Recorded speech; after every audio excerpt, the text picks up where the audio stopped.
I'm Chase. I'm 21.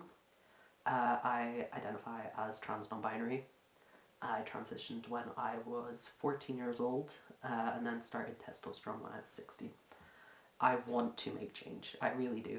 Um, I got sick of how I was treated and I don't want anyone else to be treated that way. It's important for us young people with additional support needs to have a voice because we are not the decision makers in our own futures, in our own lives.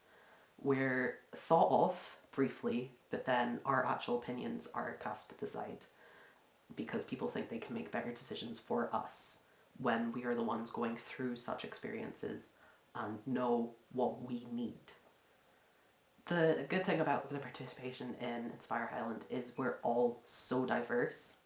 We all have different needs, we all have different experiences, yet we all come together as this whole sort of family in a way to share what we've experienced and sort of find links in what usually we usually find links in what we have experienced, be it school or people's attitudes or family life or stuff like that. The way Inspire Highland is run, it is mostly youth-led. While we do have facilitators there, they usually send us off and give us a topic and we come back together and the youth in the group will actually voice what they think is the best way to go around that issue or a particular topic. The practical things that need to be in place for us to have a voice is a lot more meetings with us and they need to actually be willing to hear us, not the people that are speaking on behalf of us, but us as the young people. I think it's very important for us to feel safe to open up and talk about what we have experienced because at the end of the day, we have experienced these things and for a lot of people they can be very traumatic. In my own experience of having to deal with people's attitudes and school, it does bring back a lot of bad memories. And being able to openly speak about it with people who I know will not judge me, will not go around and tell other people, oh, Chase went through this and that, it is very nice to have that sort of change and actually be able to confidently and happily open up. The whole reason I found out I was trans non-binary was because I met another trans person.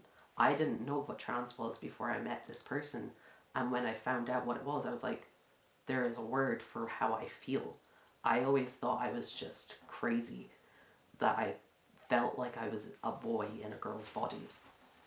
And then linking up with other people that may not have experienced meeting a trans person within the group, all of them have been so accepting.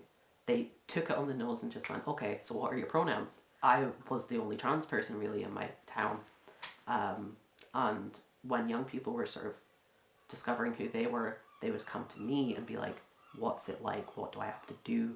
What are the processes? Because there isn't a lot of information about how to go about it within a rural area. I had to travel to Inverness for my appointments, so that was a half-hour away journey, and then when it came to getting a second opinion, I had to go all the way down to Glasgow. So there was a lot of distance I had to travel to actually start the gears turning on my transition.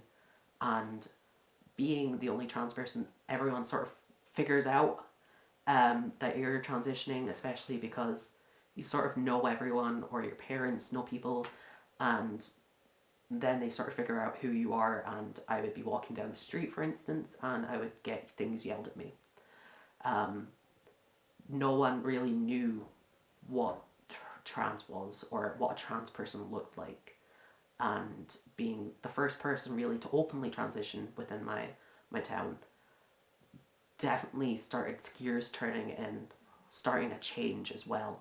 I was able to start making a LGBT support group within my town, and I believe that wouldn't have happened if I didn't come out.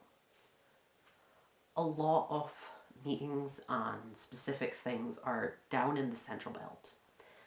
And that's a long distance to travel, especially how I don't drive, so I'd have to get a bus or a train, and that can take hours to get down to the central belt. Yeah. So having not nothing but minimal support and groups up in the Highlands, it can take a lot for people to travel in, and I feel like a lot of people feel like it's worthless or pointless to travel that far for a thing that maybe happens once every couple of years, and then they give up that voice because they don't think it's valued enough when living in a rural community.